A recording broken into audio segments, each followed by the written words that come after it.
Hello and welcome to SPMIS Academy. Today we'll analyze important newspaper articles of 23rd May 2022. Please note you can download the PDF version of today's newspaper analysis by clicking the link given in the comment section. You can also join our WhatsApp group through the link given in the description section for more study materials. This is the list of the topics that we will be covering from today's newspaper. And the first article is about International Tea Day, and this topic is important from our syllabus GS paper 5 Assam economy point of view. It is also important for political science option students since tea day can be used as an example of soft power. सबसे पहले देखते हैं international T day हर साल 21 मई को मनाया जाता है। तो कैसे इंटरनेशनल टी डे मनाने की शुरुआत हुई वो भी ज़रा देखते हैं। फूड एंड एग्रीकल्चरल ऑर्गेनाइजेशन जो यूनाइटेड नेशन की एक स्पेशलाइज्ड एजेंसी है, इसने 2015 में एक इटली के अंदर एक इंटरनेशनल टी डे मनाने के लिए एक कन्वेंशन को कांग्रीगेट किया था। मतलब सरल शब्दों में कहें तो 2015 में ही फूड एंड एग्रीकल्चर ऑर्गेनाइजेशन ने रिकमेंड किया कि इंटरनेशनल टी डे हमें 21 मई को मनाना चाहिए। बाद में लगभग 4 साल बाद यूनाइटेड नेशन जनरल असेंबली ने 2019 में 21 मई को इंटरनेशनल टी डे की तरह डिक्लेयर कर दिया और फिर से 2020 में 21 मई से पहली बार इंटरनेशनल टी डे मनाना शुरू किया गया। तो आप मान के चल सकते हैं 2020 में पहली बार 21 मई को इंटरनेशनल टी डे मनाया गया। तो इस साल जो हम इंटरनेशनल टी डे मना रहे हैं वो 3rd इंटरनेशनल टी डे था। अब टी क्यों इंटरनेशनल टी डे मनाया जाता है, आखिर इससे क्या बेनिफिट्स हैं? तो इंटरनेशनल टी डे मनाने के पीछे मेन पर्पस है कि टी से रिलेटेड अवेयरनेस क्रिएट की जाए कि इससे क्या क्या हेल्थ बेनिफिट्स हैं, उसके अलावा कितने लोग इससे डायरेक्टली इनडायरेक्टली इस पर डिपेंडेंट हैं फॉर देयर लाइवलीहुड। इंडिया के अंदर अगर खासकर बात की जाए तो टी प्रोड्यूसर्स के नंबर्स बढ़े हैं, खासकर स्मॉल टी प्रोड्यूसर्स की, लेकिन कंज्यूमर्स की जो पॉपुलेशन है या नंबर्स हैं वो स्टैगनेट हो रही है।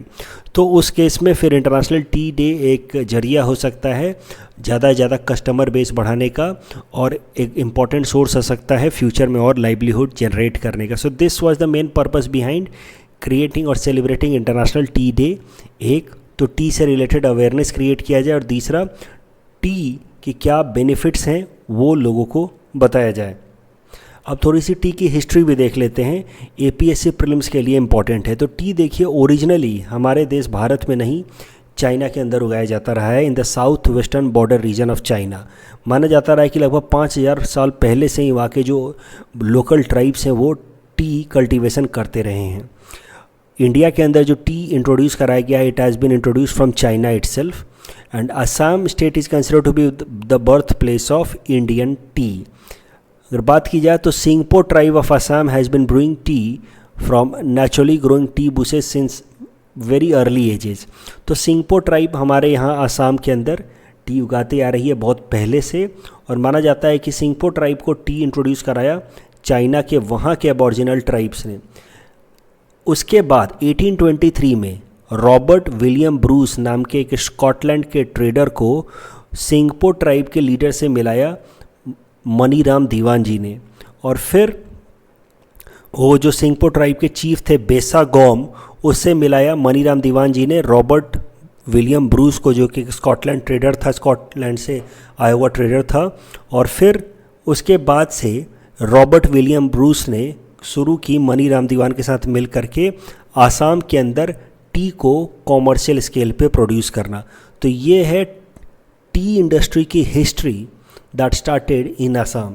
तो चाइना में उगाया जाता था, आसाम के अंदर सिंगपो ट्राइब ने इसको इंट्रोड्यूस किया and they must have learn it from Chinese tribes, और फिर उसको कॉमर्शियल स्केल पे उगाना शुरू किया रॉबर्ट विलियम ब्रूस ने, और रॉबर्ट विलियम ब्रूस को इंट्रोड्यूस कराया था सिंगपो ट्राइब के चीफ बेसा गॉम से मनीराम दीवान जी ने, जिसके बाद से कॉमर्शियल प्रोडक्शन शुरू हुआ है।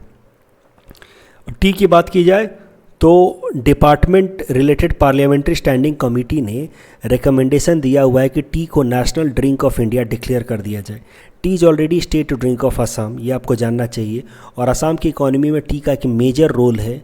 तो कुछ इंपॉर्टेंट फैक्ट्स देख लेते हैं to understand the significance of tea sector for Assam. Assam produces about 55% of India's tea.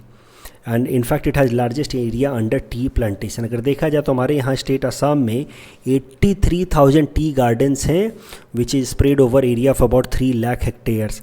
अलग अलग डिस्ट्रिक्ट जहाँ पे टी गार्डनिंग सबसे ज़्यादा पॉपुलर है वो है तिनसुकिया, डिब्रूगढ़, शिवसागर, जोरहट, गोलाघाट, नगांव एंड सोनितपुर।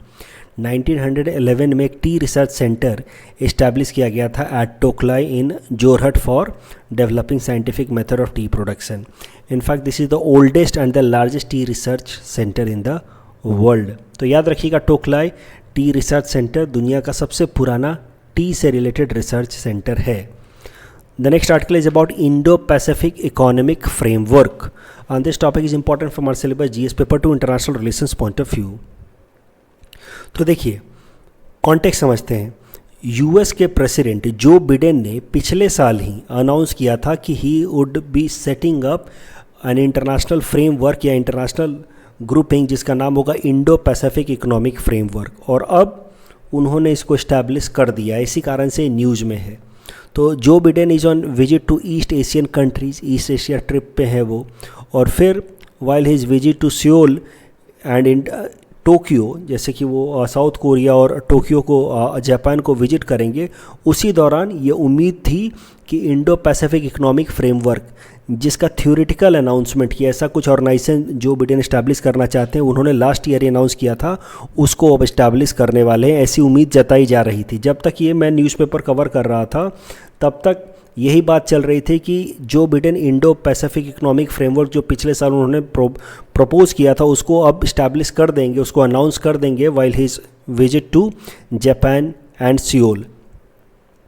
लेकिन अब करंट न्यूज़ ये निकल के आ रही है कि उन्होंने इसको इस्टेब्लिश कर दिया है। जब मैं ये रिकॉर्ड करने जा रहा था तभी ये नया अपडेट आ गया, तो मैंने सोचा कि चलिए उसको भी ऐड कर देते हैं।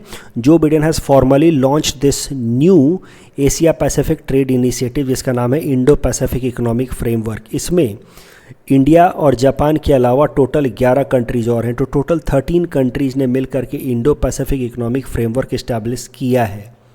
क्या है इंडो पैसिफिक इकोनॉमिक फ्रेमवर्क को भी समझते हैं। जैसा कि मैंने आपको बताया पिछले साल यानी कि अक्टूबर 2021 में ही Indo Pacific economic framework propose कर दिया था जो बिडेन ने इन ईस्ट एशिया समिट। तो East Asian summit last year कराई गई, वहाँ पे उन्होंने इसको प्रपोज किया। इंडो पैसिफिक इकोनॉमिक फ्रेमवर्क का मेन पर्पस है to decouple the Indo Pacific countries from Chinese market and provide them an alternative supply chain. तो सरल भाषा में अगर बातचीत की जाए तो चाइना के ऊपर जितना ओवर डिपेंडेंस है साउथ ईस्ट एशियन कंट्रीज़ का या बाकी जो ईस्ट एशियन कंट्रीज़ हैं जैसे कि जापान या ऑस्ट्रेलिया, इन लोगों का डिपेंडेंस कम कराया जाए चाइना के ऊपर। उनका मार्केट जो इंटरेक्शन है, कपलिंग है चाइना के साथ, उसको कम किया जाए। तो decouple the Indo Pacific region countries from the Chinese market. और इसमें मेन फोकस आसियान कंट्रीज़ पे है, लेकिन बाकी सारे east Asian countries, I hope you must be knowing east Asian countries कौन कौन से हैं। तो साउथ ईस्ट एशियन कंट्रीज जो 10 हैं, उसके अलावा Australia, New Zealand, Japan, south Korea, India, China, तो ये सब आते हैं ईस्ट एशियन समिट के अंदर। अभी जो ये Indo Pacific economic framework propose किया है जो बिडेन ने, इसका मेन पर्पस है कि आसियान कंट्रीज़ और चाइना को छोड़ करके बाकी सारे जो ईस्ट एशियन कंट्रीज़ हैं उन अपनी इकोनॉमिक डिपेंडेंस चाइना के ऊपर कम करें, मार्केट इंटीग्रेशन चाइना के ऊपर कम करें। अब इंडिया का स्टैंड अभी तक तो इंडो पैसिफिक इकोनॉमिक फ्रेमवर्क को लेकर के काफ़ी ज़्यादा लैक लस्चरस था, ज़्यादा इंटरेस्ट नहीं दिखाया था इंडिया ने, क्योंकि China is largest trading partner of India. लेकिन अब न्यूज़ ये निकल के आ रही है कि इंडिया ने इसको साइन कर दिया, इंडिया ने इंडो पैसिफिक इकोनॉमिक फ्रेमवर्क के लिए अग्री कर लिया है। तो एग्जैक्टली इसके क्या फ्रेमवर्क होंगे, कैसे ये अप्लाई होगा, that is yet to be seen. तो मुद्दा ये है कि the effectiveness of Indo Pacific economic framework yet remains under question कि किस फ्रेमवर्क में कैसे इंप्लीमेंट होगा। लेकिन मोटा मोटा आपको जानना चाहिए, अगर खासकर आप अभी इंटरव्यू में अपीयर कर रहे हैं, पीएससी सीसी के इंटरव्यू में अपीयर कर रहे हैं, अगर आपका ऑप्शनल पीएसआईआर है तो आपको जानना चाहिए इंडो पैसिफिक इकोनॉमिक फ्रेमवर्क है क्या। ये एक कॉमन प्लेटफॉर्म है specially for Indo Pacific countries whose main goal is to reduce the over dependence on Chinese market और decouple these economies from Chinese market. इतना आपको मोटा मोटा याद होना चाहिए। इस टॉपिक के बेसिस पे प्रीलिम्स प्रैक्टिस क्वेश्चन हमने आपको दे रखा है। Please attempt this question and you can submit the answer in the comment section. ये क्वेश्चन यूपीएससी ने 2015 के प्रीलिम्स में पूछा था। The next article is about method to regulate illegal fishing by China, and this topic is important from our syllabus GS paper to international relations point of view. इस article को समझने के लिए पहले हमें समझना होगा about information fusion centre of Indian ocean reason.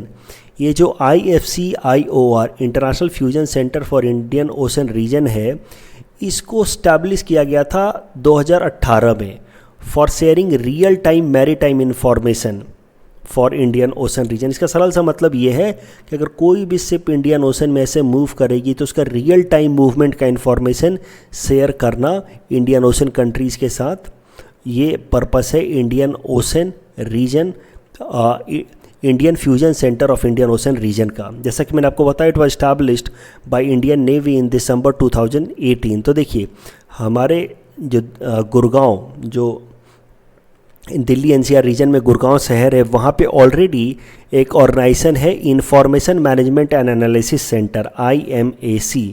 IMAC का काम है कि जो भी white shipping companies, white shipping activities हैं, यानी कि non military shipping movements Indian ocean की, उनको ट्रैक करना। तो IMAC ऑलरेडी था जो नॉन मिलिट्री कॉमर्शियल शिप्स को ट्रैक करता है। नॉन मिलिट्री कॉमर्शियल शिप्स को वाइट शिपिंग कहते हैं। अब IMAC के अंदर फिर इस्टेब्लिश किया गया है information fusion centre for Indian ocean region. तो IMAC ऑलरेडी था, दिसंबर 2018 में वहाँ पे फिर इस्टेब्लिश किया गया information fusion centre for Indian ocean region. और information fusion centre for Indian ocean region का मेन मतलब पर्पस है कि real time information, maritime information वो शेयर करे अपने बाकी के इंडियन ओशन कंट्रीज़ के साथ, जैसे कि श्रीलंका, सेचेल्स, इन सब के साथ। तो as a said, the objective is to keep both conventional and unconventional threat in our primary area of geo political interest spreading from Persian gulf to Malacca strait. तो strait of Malacca से लेकर Persian gulf तक अगर कोई भी अब किसी भी तरह की मूवमेंट हो रही है जो हमारे लिए किसी भी तरह का खतरा बन सकता है, तो उसको रिपोर्ट करेगा ये IFCIOR। तो Indian information management analysis centre IMAC के अंदर IFCIOR इस्टेब्लिश किया गया है। It is under ministry of defence and overall managed by Indian navy. अब क्या न्यूज़ निकल के आ रही है, ये जो IFCIOR सेंटर है जो इंडियन ओशन के अंदर तमाम एक्टिविटीज़ को ट्रैक करता है, अब इसका इस्तेमाल किया जाएगा एशिया पैसिफिक रीजन में कोई भी इलीगल फिशिंग को ट्रैक करने के लिए। देखिए ये इंडो पैसिफिक रीजन है, ये पूरा का पूरा एरिया जो है इंडो पैसिफिक रीजन कहा जाता है। आई होप आपको बात समझ आती होगी। पैसिफिक ओशन में जिन एशियन कंट्रीज़ का कोस्ट है उसको हम लोग कहते हैं एशिया पैसिफिक। तो ये है एशिया पैसिफिक और ये पूरा का पूरा रीजन है इंडो पैसिफिक। खासकर अगर एशिया पैसिफिक रीजन की बात की जाए तो यहाँ पे चाइना के ऊपर एलिगेशंस लगते रहे हैं कि वो इलीगल फिशिंग करता है, ऐसी फिशिंग करता है जो इंटरनेशनल लॉज के हिसाब से अलाउड नहीं है। अब ये IFCIOR का इस्तेमाल किया जाएगा इस तरह की इलीगल फिशिंग को ट्रैक करने के लिए और प्रिवेंट करने के लिए। तो और ये जो IFCIOR का इस्तेमाल किया जा रहा है एशिया पैसिफिक रीजन में इलीगल फिशिंग को ट्रैक करने के लिए, that has been sanctioned under Quad platform. तो इसीलिए कहा जा रहा है कि Quad will now monitor China and Asia Pacific region and prevent illegal fishing. The next article is about Mariupol. Mariupol is a place in Ukraine और इसके बारे में हमें जानना चाहिए। मोस्टली ये प्रीलिम्स में पूछा जा सकता है लेकिन मेंस में भी इसका काम आ सकता है। देखिए यूक्रेन के कई सारे इंपॉर्टेंट सिटीज़ हैं जो न्यूज़ में हैं, उनको एक एक करके आपको देख लेना चाहिए। कीव तो आपको पता ही है, यहीं पे पास में बूचा, इसके अलावा Kharkiv, लोहांस्क, Donetsk and Mariupol. Mariupol अभी सबसे ज़्यादा न्यूज़ में है। जैसे कि मैंने आपको बताया मारियापोल बिलोंग्स टू यूक्रेन। अभी तक यूक्रेन को बिलोंग करता था लेकिन हाल फिलहाल में न्यूज़ ये निकल के आ रही है कि रसिया ने इसको कैप्चर कर लिया है। It opens in Sea of Azov and it is on the mouth of Kalmius River। तो ये सब कुछ बेसिक फैक्ट याद रखना। Kalmius River and it opens in Sea of Azov। News ये निकल के आ रही है कि after a fight of about 2 months Mariupol has been now captured by Russian forces. और मारियापोल जो यूक्रेन के हाथ से छूट गया है एक मेजर सेटबैक है यूक्रेन के लिए, क्योंकि मारियापोल पे कैप्चर होते ही अब आप समझिए कि यूक्रेन का एक मेजर एक्सेस ब्लैक सी में कट कर सकता है रसिया। तो मारियापोल पे कैप्चर होने का मतलब है कि अब यूक्रेन का इस ब्लैक सी से एक्सेस को कट करने में सक्सेसफुल हो सकता है Russia. So Mariupol is an important centre for export of Ukrainian steel, coal और कॉर्न। और अब मारियापोल को कैप्चर कर लिया रसिया ने, तो यूक्रेन को फॉरेन ट्रेड में नेगेटिव इम्पैक्ट पड़ेगा। उसके अलावा यूक्रेन के लिए accessibility to Black Sea and Sea of Azov will also become difficult, क्योंकि Sea of Azov ultimately opens into Black Sea. और अगर मारियापोल में रसिया का कैप्चर है तो सी ऑफ अजोव को एक्सेस नहीं कर पाएगा यूक्रेन, और सी ऑफ अजोव को एक्सेस नहीं कर पाएगा यूक्रेन तो ब्लैक सी को भी एक्सेस नहीं कर पाएगा। और इस तरीके से यूक्रेन को काफ़ी strategic and economic negative impact पड़ने वाला है because of loss of Mariupol. The next article is about Batadrava arson. This topic is important from our syllabus GS paper 5 Assam issues point of view. तो जो स्टूडेंट्स इस बार interview दे रहे हैं उनके लिए इंपॉर्टेंट है क्या हुआ है बतद्रब में, एटलीस्ट आपको जानना चाहिए। हुआ क्या कि एक फिश सेलर जिसका नाम है सफ़िकुल इस्लाम, इसको पुलिस ने अरेस्ट किया क्योंकि वो दारू पी करके कुछ ऐसे टर्बुलेंस क्रिएट कर रहा था। फिर उसकी कस्टडी में ही डेथ हो गई। अब माना जा रहा है कि पुलिस ने उससे 10,000 ऐसे एलिगेशंस लगाए गए, कुछ टीवी रिपोर्ट्स इस तरह के आए हैं कि पुलिस ने उससे 10,000 रुपये और एक डक ब्राइब के तौर पे मांगा था, लेकिन वो ये ब्राइब दे नहीं पाया तो पुलिस ने उसको पीटा और इस कारण से उसकी डेथ हो गई पुलिस स्टेशन में। ऐसे एलिगेशंस हैं, मैं नहीं बता रहा हूँ, ये मैं इसकी कहीं से भी पुष्टि नहीं कर रहा हूँ, तो ऐसे एलिगेशंस हैं। तो सफ़िकुल इस्लाम की डेथ हो गई पुलिस स्टेशन में। अब उसके बाद जो आसपास के लोग थे, जो उसकी कम्युनिटी के या उसके फैमिली या फ्रेंड्स थे, उन्होंने पुलिस स्टेशन पे अटैक कर दिया। उन्हें पुलिस स्टेशन को आग भी लगा दी, 3 पुलिस वाले पूरी तरह से इंजर्ड भी हो गए। तो इस तरीके का केस स्टडी आपसे पूछा जा सकता है कि you are a superintendent of police of a particular area और वहाँ पे ऐसे इंसिडेंट होते हैं, आप क्या करेंगे। तो आपको स्टेप बाय स्टेप लिखना होगा कि पहला स्टेप मैं ये करूँगा कि वहाँ के लोकल लोगों को शांत करने की कोशिश करूँगा, फिर इंक्वायरी करूँगा कि कौन कौन से पुलिस वाले ने सच में ब्राइब मांगा था, क्या कस्टोडियल डेथ हुई है या सच में उसकी किसी नेचुरल कारण से डेथ हो गई। फिर जिन लोगों ने, अगर पुलिस वालों ने ब्राइब मांगा है तो उनको भी पेनलाइज करूँगा, सस्पेंड करके उनके खिलाफ इंक्वायरी करूँगा। उसके अलावा जिन लोगों ने पुलिस स्टेशन को जलाया है फिर बाद में उनके खिलाफ भी लीगल एक्शन लिया जाएगा। तो इस तरीके का केस स्टडी आपसे पूछा जा सकता है। Next article is about economic losses due to landslide. तो आपको पता है डीमा हसाओ में लैंडस्लाइड आया, मेजर लैंडस्लाइड आया, मैंने पहले भी आपको बताया है। अब अंदाज़ा लगाया जा रहा है कि इस लैंडस्लाइड के कारण लगभग 1000 करोड़ का नुकसान हुआ है। इतने की प्रॉपर्टी या इकोनॉमिक डैमेज हुई है because of the landslide in Dima Hasao. तो as I said, the damage due to devastating landslide in Dima Hasao has caused an economic loss of ₹1000 crore. और इतना अब फिर असम सरकार के लिए उसको रिकवर करा पाना डिफ़िकल्ट है और इसलिए भारत सरकार को असम की मदद करनी होगी अगर डीमा हसाओ को वापस से रिकवर कराना है। तो इसका कहाँ इस्तेमाल कर सकते हैं इस पर्टिकुलर डाटा का। तो कुछ दिनों पहले भी, अभी हाल फिलहाल में 6 मई को मैंने न्यूज़पेपर एनालिसिस में बताया about conference on collision of disaster resilient infrastructure. यह मैंने आपको बताया कैसे हमारे प्रधानमंत्री नरेंद्र मोदी जी ने 2019 में एक इंटरनेशनल कॉन्फ्रेंस या इंटरनेशनल इनिशिएटिव शुरू किया, coalition for disaster resilient infrastructure, जिसमें बात इस पे की जाती है कि हम लोग डिजास्टर के बाद मिटिगेशन पे काम करते हैं कि ये लॉस हो गया, चलो उसको वापस से रिकवर करें। हम लोग डिजास्टर से बचने के लिए इंफ्रास्ट्रक्चर, ऐसा इंफ्रास्ट्रक्चर नहीं डेवलप करते हैं जो डिजास्टर के अगेंस्ट भी रिजिलियंट रहे कुछ हद तक। तो अगर कभी भी coalition for disaster resilient infrastructure पे आप आंसर लिख रहे हैं कि we need to develop an infrastructure which is resilient against any disaster, तो उस केस में आप ये पर्टिकुलर एग्जांपल कोट कर सकते हैं कि देखिए डीमा हसाओ में हमारा इंफ्रास्ट्रक्चर स्ट्रांग नहीं था, डिजास्टर्स के हिसाब से नहीं था, डिजास्टर रिजिलेंट नहीं था, इसलिए जब वहाँ पे डिजास्टर आया तो 1000 करोड़ का नुकसान हो गया। और वहीं पे मैंने आपको ये भी बताया था कि एज़ पर सेंडाई फ्रेमवर्क अगर हम 1 रुपया खर्च करते हैं डिजास्टर रिस्क रिडक्शन में तो हमें 7 रुपये का फ़ायदा होता है ओवरऑल इन फ्यूचर, क्योंकि जब भी डिजास्टर आता तो उस केस में उतना डैमेज नहीं होता। तो ये सब चीज़ें आप लिख सकते हैं अगर आप डीमा हसाओ में लैंडस्लाइड पे कभी कोई आंसर लिख रहे हैं तो, और ये लिख रहे हैं कि 1000 करोड़ का नुकसान हुआ है तो। कल जो हमने आपको प्रैक्टिस क्वेश्चन दिया था उसका आंसर देख लेते हैं. Which of the following statements are true about GST council? Union finance minister is the chairman of GST council. This is right. Is extra constitutional body. This is wrong. Combined vote share of state is not 1/3, it is 2/3. So the correct answer is B, 1 only. Local self government is best explained as an example of democratic decentralization. That's all from our side for today. Thanks for watching.